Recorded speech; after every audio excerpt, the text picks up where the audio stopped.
All right, welcome back to From A to Arbitration. And today we're going to talk about a topic that absolutely breaks my heart. It's the hardest thing that I have to deal with, to defend. I have never made it through an arbitration when I'm dealing with this topic where I don't get emotional and I don't break down, and it is absolutely devastating to deal with. It is a demon. It is the devil himself. It is the destroyer of homes, of families, of friendships, of lives, of jobs, and it's dealing with addiction and alcoholism. And I have dealt with it numerous times in arbitration, and I'll talk about some of those. I've dealt with it in my own station.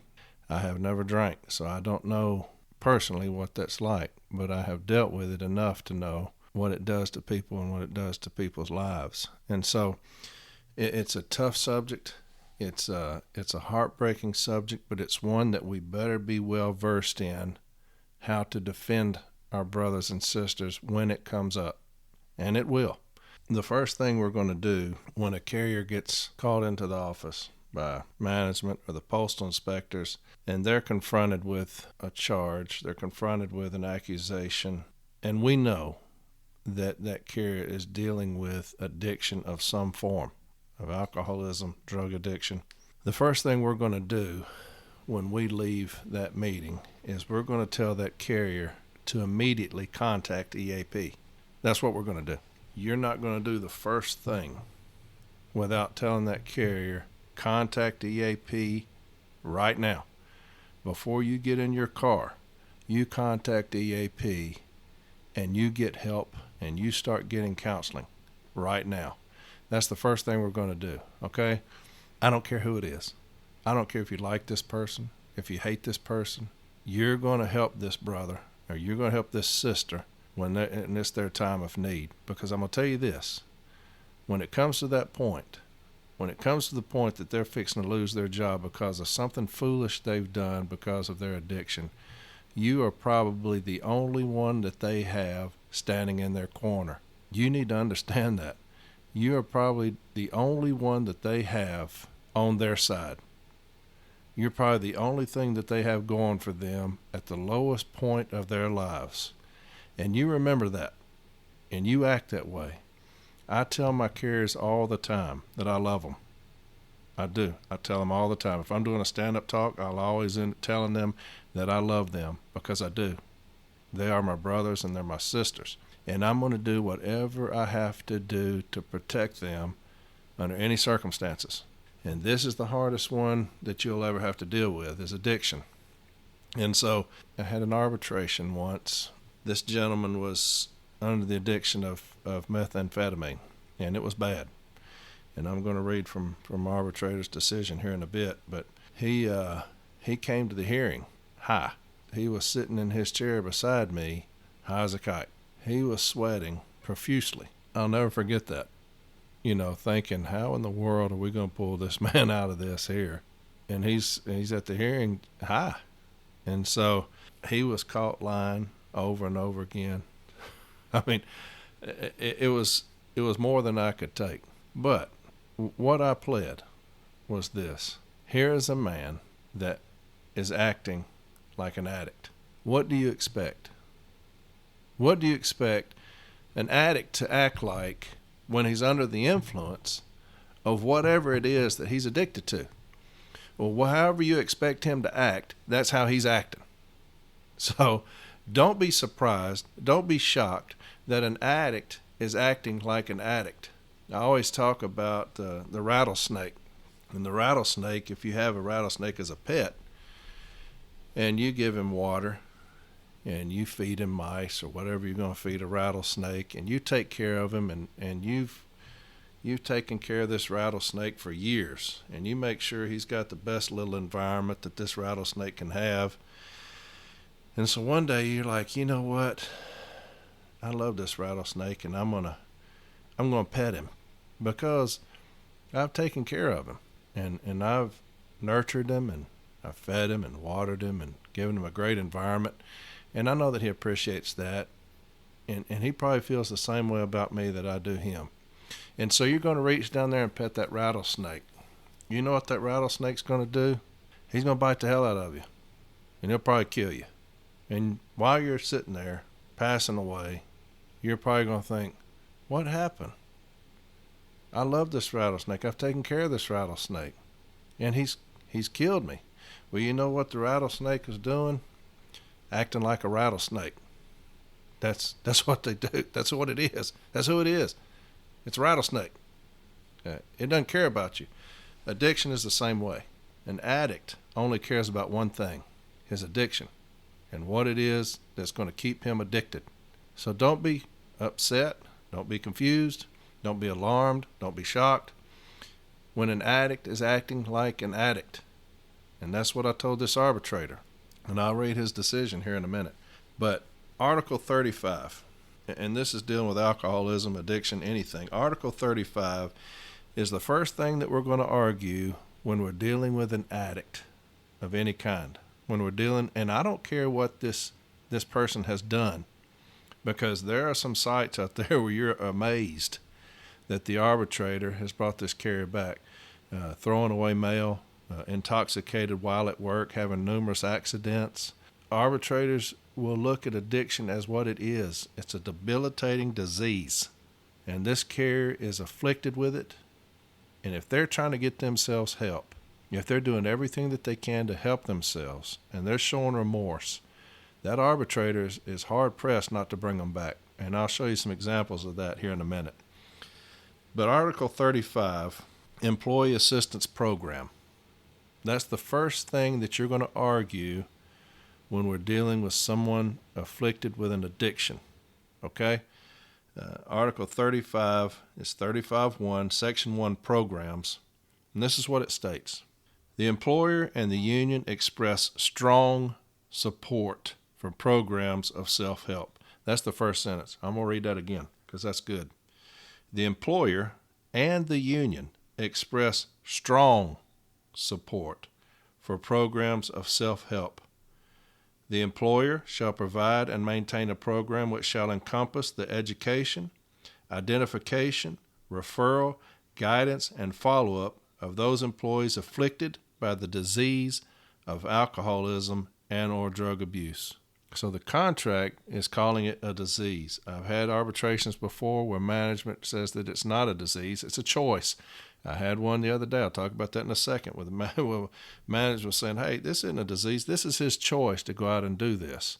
Well, Article 35, that 35.1, the first section, they categorize it as a disease. It says afflicted by the disease of alcoholism and or drug abuse.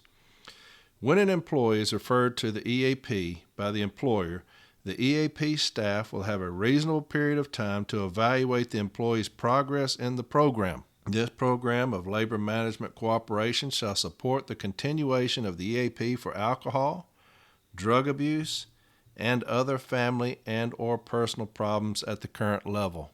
And here's the best part. An employee's voluntary participation in the EAP for assistance with alcohol and or drug abuse will be considered favorably in disciplinary action proceedings. It goes on, and if you go on to the other page, 35.2, says joint committee. Down at the very bottom it says this. This is what it says.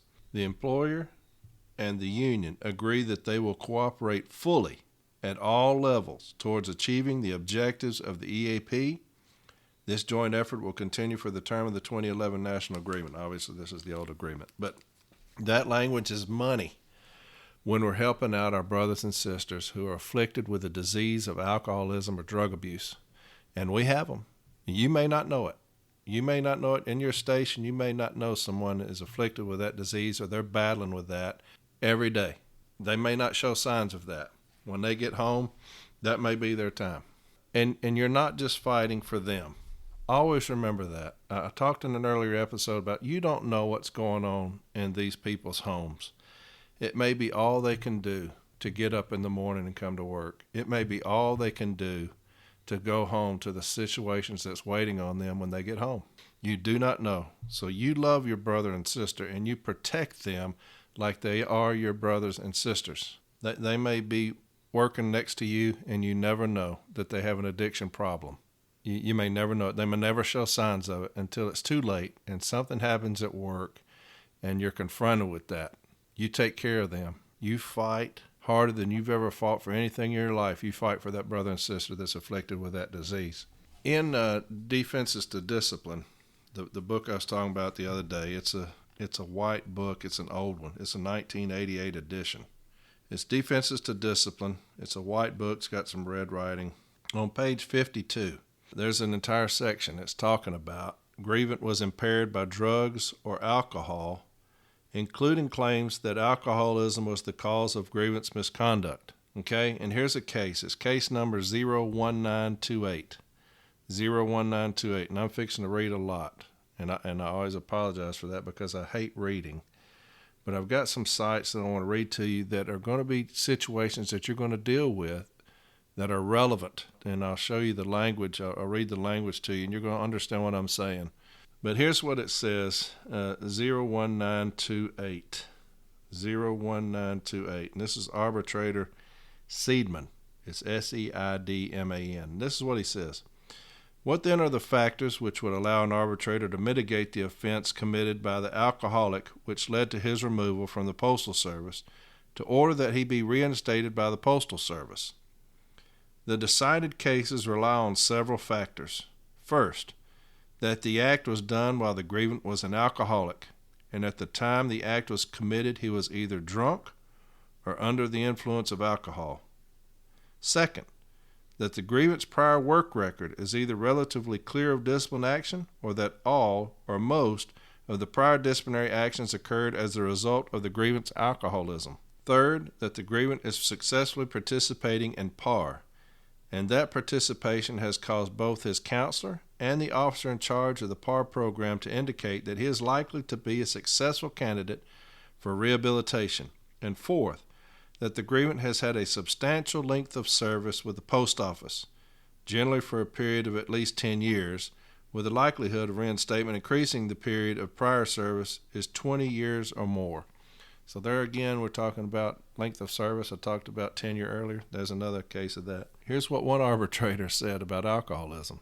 This is what he says, and it's not good. It says, one arbitrator of the NALC USPS discipline cases was recently heard to ask, "What have you got when you sober up a drunken male thief?" His answer, a sober male thief. So some arbitrators, they're not going to consider that argument at all. But we're going to give it every shot we've got in arbitration, okay? I talked about the case where the gentleman came to the hearing and he was under the influence of meth or whatever. He was high as a kite. And so I pled the arbitrator for this guy. I pled this man is an addict acting like an addict. And so what do you expect? And he's attempting to get himself help. We argued Article 35, where this case was at, had a very good formulation. She's always been fantastic. Did a very good job for us. It's C number 33598. A and B. C 33598 A and B, and it's emergency placement and a removal. We lost the emergency placement, but we won the removal. And this is what it's under arbitrator Lawrence Roberts, and this is some of the best language you can ever use when we're dealing with Article 35. And this is what he states on page 9. This is what he states. As I've stated many times, there are certain deeds that certainly deserve removal action even on the first occurrence. Acts such as theft or involving physical violence provide only a few examples. And based on the language of the parties' agreement, I am of the considered opinion that not every case involving drug or alcohol abuse necessarily fit into that same category. At first blush, the acts of the grievant appear heinous and reprehensible in this particular work environment, and management's reaction was immediate removal. However, in my view, the chief negotiators would have considered this particular case just a little differently. The very first sentence in that Article 16 language defines the basic principle of discipline to be corrective in nature. And, as a more detailed reinforcement of that language, is the entire content of Article 35. Specifically, those same chief negotiators included this very specific language stating that The employer and the union express strong support for programs of self-help. The employer shall provide and maintain a program which shall encompass the education, identification, referral, guidance, and follow-up of those employees afflicted by the disease of alcoholism and/or drug abuse. When an employee is referred to the EAP by the employer, the EAP staff will have a reasonable period of time to evaluate the employee's progress in the program. This program of labor management cooperation shall support the continuation of the EAP for alcohol, drug abuse, and other family and/or personal problems at the current level. An employee's voluntary participation in an EAP for assistance with alcohol and/or drug abuse will be considered favorably in disciplinary action proceedings. The above language is paramount in controlling in my decision in this matter. Management in this case considered the actions of the grievant atrocious and comparable to either theft or violence, and the action of removal was immediately applied. However, the unambiguous language of Article 35 clearly defines, in no uncertain terms, drug abuse as being a disease rather than a crime, and that certainly changes the whole perspective in this matter. Specifically to this case, Article 35 directs that a reasonable period of time to evaluate the employee's progress in the program be provided. The 27 February 2018 pre-arbitration settlement requires the grievant to contact the Employee Assistance Program. To me, that indicates to me that prior to the date of this settlement agreement, the grievant had no contact with the EAP. And with that being said, I was not convinced that a reasonable period of time to evaluate the grievance progress was provided. In my view, the employer simply ignored the language of Article 35. This agreement is not prioritized. Listen to this. Articles 16 and 35 are of equal weight. And in this case, I was not convinced the proven guilt and its subsequent penalty meted out by the agency outweigh the unequivocal language of Article 35. Based on the convincing evidence introduced into this case, I am of the considered opinion that while positive test results are seemingly egregious, his exemplary long-term service is deserving of a final opportunity and last chance to salvage his postal career. My findings certainly do not overlook that positive drug test. However, the Article 35 language as applied to all the facts of this case is certainly applicable to the grievant. That's how powerful Article 35 is. He said it's of the same weight as Article 16.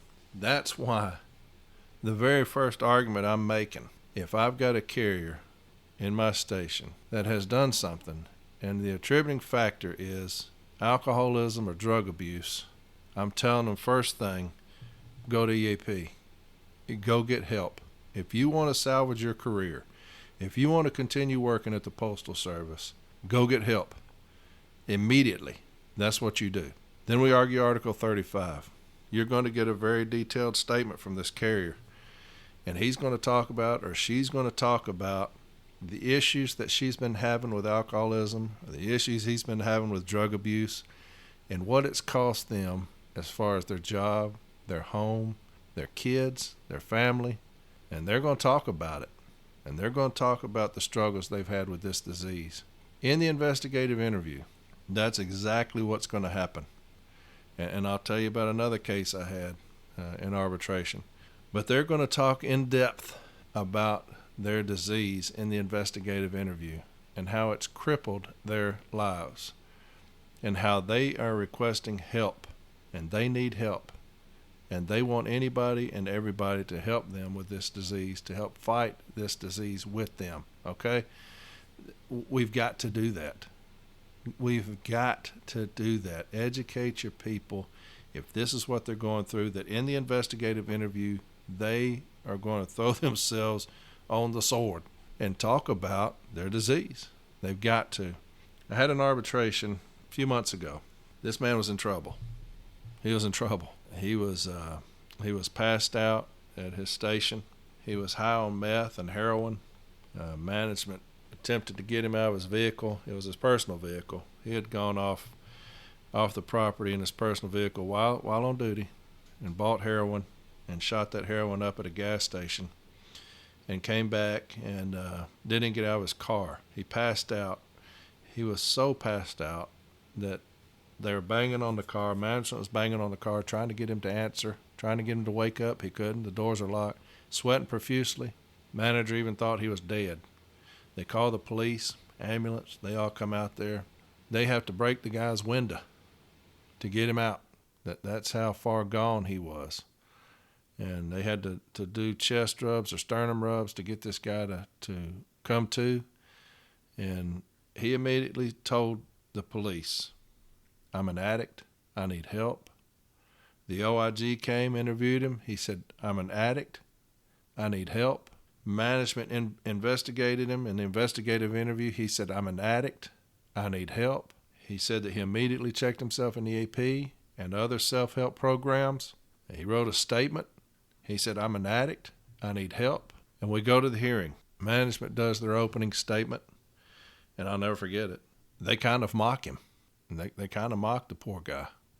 And I was incensed. I mean, I was absolutely incensed, not just because they were mocking my brother, but because of the situation that they knew that this man was in, and they're going to mock him in their opening statement. So in my opening statement, I went after them, and I told them, I said, here's my problem with management's opening statement, Madam Arbitrator. Here's a man who is fighting for his life. He is fighting for his life. And management is going to sit across the table and mock this man. That is an absolute disgrace. It's an absolute disgrace. Here's why. If somebody was sitting across the table from me and they were an addict and they were suffering, I would pray for them, not on them. And that's the difference between this side of the table and that side of the table. Because I want to see people survive. I want to see people overcome their addiction, overcome their affliction. I want to see people have victory over the thing that is destroying their lives. That's the difference between this side of the table and that side of the table. This man here sitting beside me has done every single thing to help himself alone. Management hasn't lifted the first finger to help this man. Not the first finger to help this man. They know he's an addict and they removed him from his livelihood without lifting the first finger to help him. And then we're going to come in here today and they're going to mock this man in front of him. Now, I got emotional in that opening statement. But here's what happened. The arbitrator made a bench decision without getting into the merits of the case. She didn't get into the merits of the case. She made a bench decision. She's bringing him back. Be passionate about your brothers and sisters. Be passionate about them. You don't know what they're going through. I've got some sites here that I want to, it's just a couple more sites I'm going to read. And like I said, God, I hate reading to you, but one of them is 02371. And make sure you put that 0 in the front of it. 02371. 02371, and this is by Arbitrator Renfro. This is what he states, and this is what we deal with a lot when management argues against 35, because an alcoholic may not be at work intoxicated, a drug addict may not be at work under the addiction at the time, may not be addicted to something at the time, and so they're going to say, hey, look, he may be an addict, but when he was at work, he was in his faculties. He was coherent. He knew what he was doing. What they're saying doesn't apply. What the union is arguing doesn't apply, because at work, he was not shown to be under the influence of any alcohol or drugs. So he knew what he was doing at the time. That's what they would say 99% of the time. And here's what Arbitrator Renfro said. It's position of the parties. This is position of the Postal Service, and this is what they say. The Postal Service insists that the case must be decided on the facts known as they existed at the time of the grievance discharge, and that evidence of subsequent rehabilitation is irrelevant. Here's what they state. Finally, it is argued that the grievance curtailment of mail on April 18th and 19th, 1977, is unrelated to his alcoholism. And that's because they're saying that he was not under the influence when he was at work. He goes on to state on page 6, and this is his discussion findings. He says, the remaining inquiry is whether discharge for this misconduct is justified. The union contends that the grievance behavior is attributable to his alcoholism and that lesser punishment is therefore required. The Postal Service has taken the position that the grievance drinking problems had nothing to do with his actions on April 18th and 19th. A careful review of the evidence convinces this arbitrator that the grievance alcoholism was primarily responsible for the misconduct giving rise to his discharge. That the grievant is an alcoholic and has been one for some time is undisputed. The grievance supervisor was aware of this illness and its effect on Mr. So-and-so, I can read that, Mr. Watkins' work performance for 20 years. His record overall was a good one, with no suggestion but for this incident of mistreating mail that he was anything other than a responsible and trustworthy employee. The only blemishes on his record were his absences of the past 2 years, and these were clearly related to alcoholism. He goes on to state on page 10, as explained above, the arbitrator is convinced in this case that but for the grievance drinking problem, he would not have committed the very foolish and serious acts involved. The evidence indicates that he now fully appreciates the problem and, through great personal effort, has complied with the requirements of the rehabilitation program and maintained sobriety for a long period of time. The record in this case, including grievance straightforward testimony, indicates that the prognosis for the future is good. These factors, along with the grievance 20 years of service, there that is again, persuade this arbitrator that discharge was too severe in this case. This does not mean that the misconduct here can be condoned or its seriousness minimized. Also, it must be recognized that there are limits to which any employer can be expected to go to help an alcoholic employee overcome his problem. The time does come when an employer may reasonably conclude that its efforts to encourage rehabilitation have failed and that prospects for substandard improvement are so slim that the employment relationship must be terminated. And lastly, he states this: it is hoped that reinstatement of the grievant will be beneficial to the Postal Service and the grievant, that Mr. Watkins will prove by his actions and his uninterrupted continuance in the rehabilitation program that this decision is reasonable. Should this not prove to be the case, and grievant again becomes unable to properly perform his duties because of involvement with alcohol, he should understand that he has had his last chance and termination would be warranted. You'll see that a lot in these decisions that you read about alcoholism and how arbitrators feel about it. More than likely, they're going to give you one last chance. They're going to give you a last chance to redeem yourself. And it's up to us as a family to make sure that we put our arms around those carriers and tell them, we got you. We got you. Look, you take care of your rehabilitation. We're going to take care of the job here for you. But you get yourself right. We're praying for you, and we're hoping that you beat this. But we're not going to set them out there alone. We're not going to let them do that. We're not going to let them fight this alone, ever. One last decision. It's from Linda DeLeon Klein, and it's a fantastic decision. And the carrier here left premises, left his route, and went and bought some alcohol and became drunk while he was at work. And he had several vehicle accidents while he was under the influence of alcohol. So that's what we're dealing with in this decision here. And here's what she states.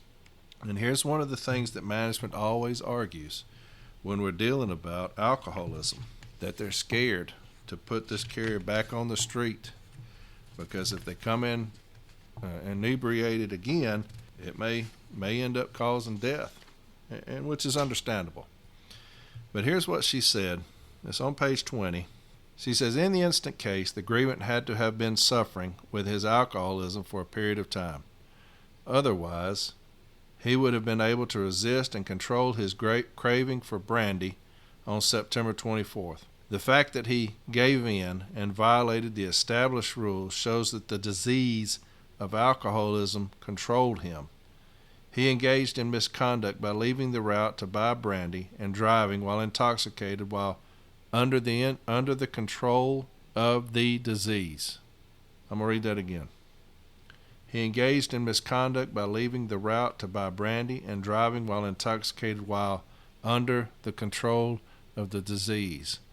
That's the rattlesnake. The fact that the grievant finally recognized his problem and did something about it should be considered favorably to the extent that he should be given a last and final opportunity to demonstrate that he can safely perform his carrier duties. In this regard, the arbitrator is aware of management's concern about the potential risk of harm posed by returning the grievant to duty. However, based upon the grievant's extensive time in rehab and based upon a return to duty with frequent and random alcohol testing for 2 years, this risk should be forestalled. The grievant shall therefore be returned to work and given a final opportunity to salvage his employment under the terms set forth in the following award. Folks, we've got to start arguing Article 35. It's plain and simple. Like I said earlier, that's my first argument, Article 35, because it's crystal clear in its language. It will be considered favorably on an employee who voluntarily gets themselves an EAP. Let's make sure a carrier has an incident and we know that it's related to drug or alcohol abuse. We as stewards mandate them to go get help, EAP. Go get help, okay? Counsel them on the investigative interview. We're going to come clean with our addiction, no matter how embarrassing it is. We're going to come clean right there. We're going to tell them, I'm an addict, I need help, and I'm asking that you help me. I've checked myself in EAP. From then on, we're going to let the chips fall where they may. But that's the best foot forward for us, okay? And, again, love your people. Love your people. Let them know that, all right? All the time. Let them know that you love them and that you're there for them. You're going to take care of them. It goes a long way. I'm telling you, it goes a long way. But Article 35 is the episode today. It's 40 minutes. My gosh, I'm sorry it took so long, but it's one of my, it's the top one to me as far as passion, because addiction, the disease of addiction, is a devastator of lives. Absolutely devastates lives and homes and families. We're going to do everything humanly possible to help our brothers and sisters when it comes to the disease of alcoholism and drug abuse. All right? Well, I'm going to have a special guest on next, a good friend of mine who I respect a lot. We're going to have a good time. We'll talk about some things. I think he wants to talk about some one-track discipline. We're going to talk about that, maybe some unauthorized overtime. There's no telling what he'll talk about. He's crazy like that. So, Article 35, get in it, read it, understand that, look up those sites, read those sites. It'll help you with some defenses to management's discipline against that, all right? I'll see y'all on the other side. Hey, you're my brothers and sisters, and I love y'all out there, okay? Y'all take care of yourselves. Have a fantastic rest of the day. And I'll talk to you in the next episode. Take care now. Bye-bye.